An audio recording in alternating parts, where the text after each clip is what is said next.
Καλώς ορίσατε. Σήμερα θα μιλήσουμε για κάτι που συνήθως το συνδέουμε με βυθισμένους θησαυρούς ή τρελές επιστημονικές αποστολές. Στην πραγματικότητα όμως είναι μια πολύ σοβαρή υπόθεση και όπως φαίνεται απίστευτα προηγμένη στην Ιταλία. Μιλάω για την επαγγελματική κατάδυση. Και μαζί μας είναι η Τζούλιαν για να μας ξεμπλέξει από αυτή την υποβρύχια ζούγκλα νόμων και κανονισμών. Ευχαριστώ, Θεόδωρ. Προετοιμαστείτε, γιατί ενώ η υπόλοιπη Ιταλία ανακαλύπτει τώρα το ζεστό νερό ή μάλλον το κρύο νερό των μεγάλων βαθών, η Σικελία είναι ήδη εκεί και βγάζει φυσαλίδες εδώ και δεκαετίες. Και δεν είναι φυσαλίδες σαπουνού, αλλά φυσαλίδες νομοθετικής αριστείας. Η Σικελία. Λοιπόν, ο Εθνικός Νομοθέτης μόλις εξέδωσε το νόμο υπαριθμέν 9 της 26ης Ιανουαρίου 2026, ο οποίος ιδρύει μια εθνική υπηρεσία για την ασφάλεια των κρίσιμων υποβρύχιων υποδομών. Φαίνεται σπουδαία κίνηση, έτσι δεν είναι? Η έναρξη ισχύως ήταν στις 11 Φεβρουαρίου 2026. Φαίνεται, ναι. Κρίμα όμως που σε επιχειρησιακό επίπεδο στη Σικελία αυτά τα καθήκοντα ασφάλειας, χαρτογράφησης και πιστοποίησης είναι ήδη μια εδραιωμένη πραγματικότητα. Ενώ η Ρώμη σκέφτεται ακόμα πώς να φτιάξει μια νέα τούρτα, στη Σικελία την έχουν ήδη ψήσει, τη γλάσαραν και την έβαλαν στη βιτρίνα με κορδέλα. Άρα δεν ήταν ένα νομοθετικό κενό που δημιούργησε αυτό το μοντέλο της Σικελίας? Δεν επινόησαν τους κανόνες την τελευταία στιγμή? Κάθε άλλο. Το μοντέλο της Σικελίας ενσωμάτωσε τα αυστηρότερα πρότυπα ασφαλείας της ενεργειακής αγοράς. Μιλάμε για τις απαιτήσεις HSE της ENI, που χρονολογούνται από τις 5 Αυγούστου 2013. Δεν είναι μικρό πράγμα. Η περιφέρεια της Σικελίας, με τον Περιφερειακό Νόμο 7 της 21ης Απριλίου 2016 και τον εφορμαστικό κανονισμό του, το Προεδρικό Διάταγμα DPRS 31 της 7ης Δεκεμβρίου 2018, κατέστησε νόμο αυτά τα επιχειρησιακά πρότυπα που απαιτούν οι διεθνείς κολοσσοί. Είναι σαν το εγχειρίδιο του πιο απαιτητικού πελάτη να έγινε αστικός κώδικας.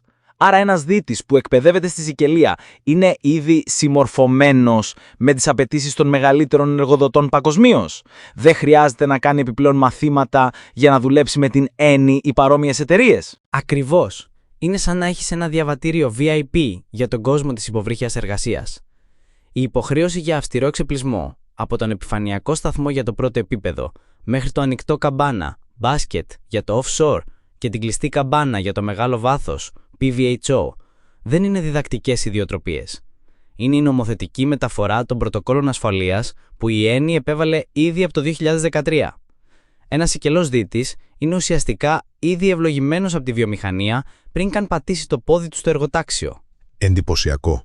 Και πώς παρακολουθείτε η πορεία όλων αυτών των Σικελών σούπερ διτών? Μέσω του ηλεκτρονικού Μητρώου Εκπαιδευμένων Ατόμων, που ιδρύθηκε στην Περιφερειακή Διεύθυνση Οικογένειας και διοικείται από το Τμήμα Εργασίας. Είναι μια διαδικτυακή βάση δεδομένων που ενημερώνεται συνεχώς, η τελευταία έκδοση είναι του Ιουλίου 2025 και πιστοποιείται 3 επίπεδα εξειδίκευσης: Inshore Diver, Offshore Air Diver, Top-Up και Offshore Sat Diver, μεγάλο βάθος. Και δεν είναι ένας τοπικός κατάλογος. Υπάρχουν δίτες από όλη την Ιταλία και από διάφορες ξένες χώρες που επιλέγουν τη Σικελία για αυτή την νομοθετικά ρυθμιζόμενη εκπαίδευση. Σωστά. Άρα η Σικελία έγινε ένας πόλος έλξης για τη διεθνή υποβρύχια εκπαίδευση? Δεν είναι το πρώτο πράγμα που σου έρχεται στο μυαλό, ειλικρινά. Κι όμως, ο λόγος είναι ένα μαγικό έγγραφο, το συμπλήρωμα πιστοποιητικού Europass, το οποίο εγγυάται την αναγνώριση των προσόντων σε όλη την ευρωπαϊκή κοινότητα, σύμφωνα με την Οδηγία 2005/36 εκτός επλέγρασης. Ο Bill Childon της IMCA δήλωσε ξεκάθαρα ότι η επιράκτια βιομηχανία offshore αναγνωρίζει μόνο πιστοποιητικά που εκδίδονται ή επικυρώνονται από δημόσιες αρχές, απορρίπτοντας τους ιδιωτικούς τίτλους. Η Σικελία άκουσε, έδρασε και τώρα προσφέρει ένα πιστοποιητικό υπό μια σιδηρά θεσμική αιγίδα. Εντάξει, η Εθνική Υπηρεσία επικεντρώνεται στην προστασία των κρίσιμων υποδομών και στην ασφάλεια των υποβρύχιων παρεμβάσεων. Η Σικελία έχει κάτι και γι' αυτό? Φυσικά, έχουν την ονομαστική κάρτα, ένα πραγματικό επαγγελματικό δίπλωμα, με ατομικό αύξοντα αριθμό, φωτογραφία και το τεχνικό επίπεδο που αποκτήθηκε, όπως προβλέπεται από το άρθρο 8 του κανονισμού αριθμούς 31/2018. Είναι σαν να έχεις δίπλωμα οδήγησης, αλλά για τα βάθη της θάλασσας. Και το ανταγωνιστικό πλεονέκτημα του μοντέλου της Σικελίας είναι ότι συμμορφώνεται με τα πρότυπα της International Diving Schools της IDSA. Το Sedifop του Παλέρμο, το μοναδικό πλήρες μέλος, full member, της IDSA στην Ιταλία, είναι ένα κέντρο αριστείας αναγνωρισμένο από τα λιμεναρχεία και τους εργολάβους offshore. Δεν είναι φαντασία, είναι μια εδραιωμένη πραγματικότητα. Αλλά για την εθνική υπηρεσία, η πραγματική πρόκληση δεν είναι να εφεύρει τον τροχό, αλλά μάλλον να καταλάβει πώς λειτουργεί ο τροχός της Σικελίας. Ακριβώς.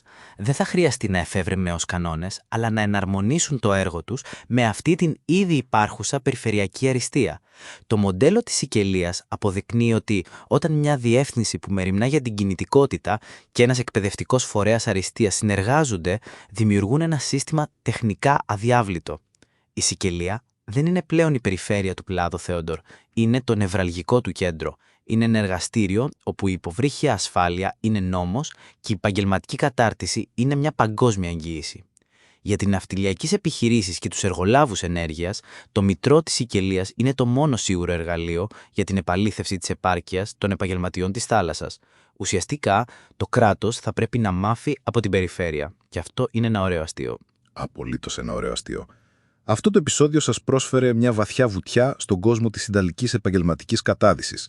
Αν το βρήκατε ενδιαφέρον, μοιραστείτε το με κάποιον.